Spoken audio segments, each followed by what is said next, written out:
Inspector कदम police station में बैठे हुए बातें कर रहे थे। तभी पास में रखा हुआ टेलीफोन रिंग करता है। हेलो हेलो हेलो, आवाज आ रही है? अबे कौन बोल रहा है बे? DSP here. Hello, sorry sir, वो आवाज नहीं आ रही थी। मुझे लगा कोई मजाक कर रहा है मेरे साथ। वो आज 2-3 बार ऐसे कॉल आ गए ना, इसीलिए मुझे ऐसा लगा। Just shut up and listen carefully. Yes sir. बाहर दंगे हो रहे हैं, किसी ने लोगों को आपस में भड़का दिया है, जाकर संभालो। और हाँ, मुझे शाम तक पूरा शहर शांत चाहिए। ठीक है सर, मैं अपनी टीम को लेकर अभी निकल रहा हूँ। जय हिंद सर। डीएसपी सर का कॉल आया था, बाहर दंगे चल रहे हैं, सभी अपनी अपनी गन ले लो और मेरे साथ चलो। सभी हवालदार और बाकी के पुलिस कर्मी इंस्पेक्टर कदम के साथ जीप में बैठकर उस जगह पर जाते हैं जहां दंगा चल रहा है। इंस्पेक्टर कदम वहां पहुंचकर सभी लोगों को शांत करने के लिए हवा में फायरिंग करते हैं। वे शांत हो जाओ बहन के टको, नहीं तो सबको गोलियों से भून दूंगा। जब कोई भी शांत नहीं होता तो इंस्पेक्टर लगातार हवा में फायरिंग करते रहते हैं। तभी अचानक से आसमान में बिजली कड़कती है। सभी लोग शांत हो जाते हैं। ये लोग इंस्पेक्टर की तरफ देखते हैं जो कि पूरा सोने का मूर्त बना हुआ है। सभी लोग उस पर टूट पड़ते हैं। रुक जाओ, ये क्या कर रहे हो तुम लोग? हट जाओ यहाँ से, मैं कहता हूँ हट जाओ। जब तक हवालदार उस भीड़ को वहाँ से हटाता, लोगों ने जितना हो सकता था इंस्पेक्टर के शरीर को नोच नोच कर सोना निकाल लिया था। अब वहाँ पर उसके शरीर का कुछ ही हिस्सा बचा हुआ था। ये क्या हो गया सर आपको? अब हम लोग आगे क्या जवाब देंगे? तभी वहाँ पर कुछ मीडिया वाले आते हैं और देखते ही देखते ये बात सारे शहर में फैल जाती है कि एक पुलिस इंस्पेक्टर अचानक से भीड़ के बीच में सोने का कप बन गया और लोगों ने सोना चुराने के लिए उसके शरीर को नोच लिया। मुझे तो लग रहा है कि ये सब वही कर रहा है, क्योंकि मैंने आज भीड़ में उसकी एक झलक देखी थी। कौन? आप किसकी बात कर रहे हो? हाँ, मैं जानता हूँ कि ये किसने किया। ये सब वही कर रहा है। हाँ, वही कर रहा है। तभी उस हवालदार को वहाँ पर किसी की छाया दिखाई देती है और उसको देखकर हवालदार बेहोश हो जाता है। ये देखिए, हवालदार बेहोश हो गए हैं। लगता है कि इसके पीछे कोई गुप्त रहस्य है। अभी अभी एक पुलिस इंस्पेक्टर जो कि सोने की मूरत में बदल गए, उसको पब्लिक ने नोच डाला और उसके कुछ ही देर बाद एक हवलदार बीच सड़क पर बात करते करते ही बेहोश हो गया। आखिर क्या है इन सब के पीछे की गुत्थी और कौन करेगा इस राज का पर्दाफाश? पूरा शहर ये बात जानने के लिए उत्सुक था कि आखिर ये सब कैसे हुआ। तभी अचानक से खबर आती है कि 2 लुटेरे जो कि बैंक लूटने गए थे, वो दोनों भी सोने की मूरत बन गए और बैंक आए लोगों ने खुद ही उनको लूट लिया। इंस्पेक्टर कदम के बाद ये दूसरी घटना देखने को मिली है। कैसे ये लोग बैंक के अंदर आकर लोगों पर गन ताने हुए थे और अचानक ये सोने की मूरत में बदल गए। चोरी करने के लिए आए थे और खुद ही चोरी हो गए। ये देखकर डीएसपी के होश उड़ जाते हैं और वो उस हवलदार से मिलने के लिए हॉस्पिटल में जाते हैं। अब कैसी है तुम्हारी तबीयत? अब ठीक है सर। उस दिन तुम मीडिया वालों को कुछ बताने जा रहे थे, क्या बात है, मुझे बताओ। ये सब वही कर रहा है साहब। मैंने उसकी परछाई को अपनी आंखों से देखा था उस दिन। कौन और किसकी बात कर रहे हो तुम? वही जिसने पुलिस की गाड़ी के सामने कूदकर अपनी जान दे दी थी। क्या? तुम्हें कैसे पता कि ये वही है? क्या तुम्हें परछाई में उसका चेहरा साफ साफ दिखा था? हाँ सर, मैंने साफ साफ देखा था, वो वही आदमी था। तभी हॉस्पिटल का दरवाजा खुल जाता है और तेज हवा चलने लगती है। हवा में कोई उड़ता हुआ दिखाई देता है। जैसे ही हवलदार की नजर उस पर पड़ती है, हवलदार की आवाज गायब हो जाती है। क्या हुआ तुम्हें? बोलो। नर्स, डॉक्टर, यहाँ आ जाओ। डीएसपी के चिल्लाने पर डॉक्टर वहां आ जाते हैं और हवलदार का चेकअप करते हैं। क्या हुआ डॉक्टर? अभी तो ये मुझसे बात कर रहा था, अचानक से तेज हवा आई और इसकी आवाज चली गई।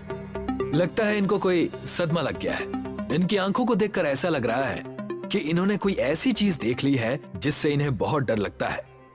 ठीक है डॉक्टर, इनका ध्यान रखिए और जब इसकी आवाज वापस आ जाए तो मुझे कॉल कीजिएगा। डीएसपी हॉस्पिटल से चला जाता है। वो पार्किंग से अपनी कार निकालता है और पुलिस स्टेशन के लिए निकल जाता है। वो 2 लुटेरे तो मर गए, इंस्पेक्टर को भी लोगों ने नोच नोच कर खत्म कर दिया। अब मेरी बारी है, लगता है वो मुझे भी नहीं छोड़ेगा।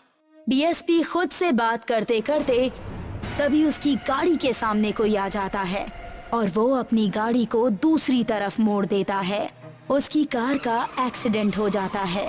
तभी उसके सामने वो साया आ जाता है। प्लीज मुझे मत मारो, मुझे छोड़ दो, मैंने तुम्हारा क्या बिगाड़ा है?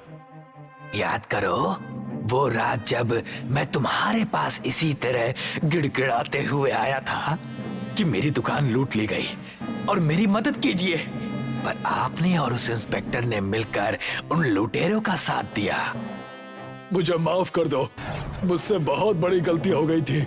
उन लोगों ने मुझे पैसे का लालच दिया और मैं बहक गया। कितने पैसे में खरीदा था तुम्हें, बताओ? मुझे माफ कर दो, मैं आज के बाद कोई भी ऐसा काम नहीं करूंगा। कितने पैसे दिए थे तुम्हें उन लोगों ने? उन्होंने मुझे लूटा हुआ सोना दिया था। प्लीज अब मुझे जाने दो। मैं तुझे मारूंगा तो नहीं, पर तड़पाऊंगा जरूर। जिस तरह मैं अपने लूटे हुए सोने को वापस पाने के लिए तड़पता रहा ना, उसी तरह तू खुद सोना बनकर तड़पेगा और लोग तुझे खुलेआम लूटेंगे। वो भूत डीएसपी के पैरों को सोने का बना देता है। तभी वहाँ पर कुछ लोग आते हैं और डीएसपी के चमकदार सोने के पैरों को देख लेते हैं और उनको लूटने के बारे में सोचते हैं। नहीं, मेरे पास मत आना। इतनी रात को खुली सड़क पर सोना मिल रहा है और हम ऐसे ही छोड़ दे? इतने भी बेवकूफ नहीं हैं हम लोग। इतना कहकर वो चोर डीएसपी के पैरों को खींचता है और उनको शरीर से अलग करने की कोशिश करता है। डीएसपी दर्द से चिल्लाने लगते हैं। प्लीज ऐसा मत करो, बहुत दर्द हो रहा है। वो चोर डीएसपी पर कोई भी रहम नहीं दिखाते और उनके शरीर से उनके पैरों को अलग कर देते हैं, जिससे उनका बहुत खून बहता है। तभी उनको डीएसपी का सोने का हाथ भी चमकता हुआ दिखाई देता है, जिसे अभी अभी भूत ने सोने का बनाया। अरे इसका तो हाथ भी सोने का है, निकालो इसे। वो लोग डीएसपी के बाएं हाथ को भी उनके शरीर से अलग कर देते हैं। डीएसपी बहुत चिल्लाते हैं, गिड़गिड़ाते हैं, पर ना तो उन चोरों को उन पर रहम आती है और ना ही उस भूत को। मुझे छोड़ दो, तुम जो कहोगे मैं वो करूंगा। इसके बाद वो भूत डीएसपी की आंखें और उसके दिल को भी सोने का बना देता है। चोर डीएसपी की आंखें और दिल निकाल लेते हैं, जिससे डीएसपी की वहीं पर तड़प तड़प कर मौत हो जाती है। ये कहानी 1950 के दशक के आसपास की है। रात के सन्नाटे में साए साए आवाज करती ठंडी हवा के बीच एक घोड़ा गाड़ी जंगल के बीचों बीच से बड़ी तेजी से चली जा रही थी। कोचवान नंदू घोड़ा गाड़ी को बड़ी तेज भगा रहा था, मानो वो उस जंगल के रास्ते से बड़ी जल्दी गुजर जाना चाहता हो। तभी अचानक एक पुलिस वाला घोड़ा गाड़ी के सामने आ गया। अचानक पुलिस वाले को सामने देखकर कोचवान ने घोड़ों को लगाम दी। तांगा डिसबैलेंस हो गया और तांगे में बैठी ठाकुर विजेंद्र की बहन दिव्या गिर गई और घोड़े बिदक कर भाग गए। आपको चोट तो नहीं आई छोटी मालकिन? मैं ठीक हूँ नंदू। ये क्या तरीका है दरोगा बाबू, आधी रात को हमें यहाँ क्यों रोका गया? उस पुलिस वाले की आंखें अंधेरे में अजीब से अंदाज में चमक रही थी। पुलिस वाला हूँ, मुझे पूरा अधिकार है तेरा तांगा रोकने का। तुम नहीं जानते दरोगा, मैं ठाकुर विजेंद्र का कोचवान हूँ और ये उनकी बहन दिव्या। अगर ठाकुर को मालूम हो गया तो तुम्हारी दरोगाई निकाल देंगे।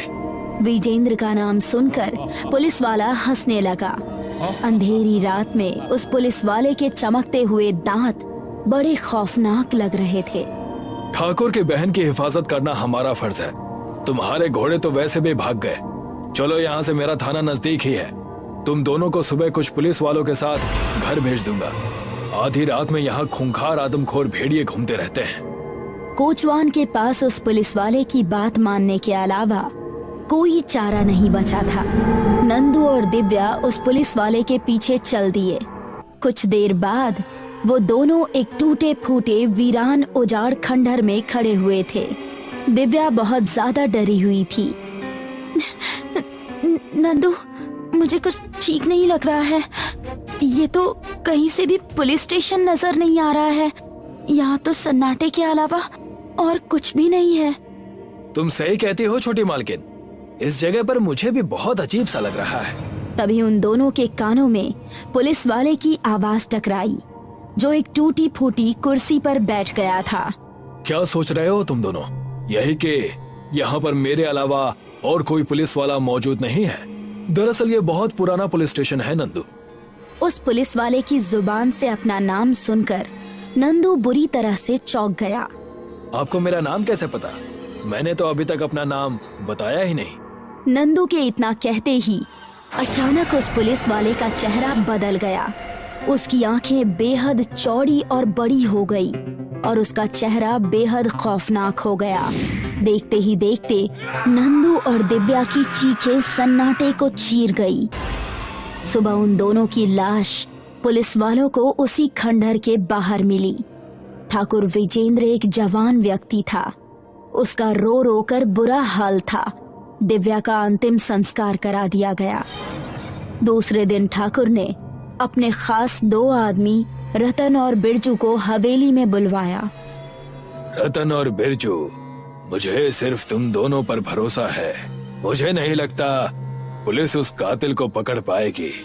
तुम दोनों अपने तरीके से पता लगाओ कि आखिर मेरी बहन और कोचवान को किसने मारा। सच में ठाकुर साहब, दिव्या बहन को बहुत बुरी तरह से मारा गया है। लेकिन आपके कुल के साधु महाराज बोल रहे थे कि मुझे साधु वादु पर कोई भरोसा नहीं है। उस जालिम कातिल ने मेरी बहन को मारकर उसके शरीर का मांस तक नोच लिया। तुम दोनों उसी जगह पर जाकर नजर रखो जहां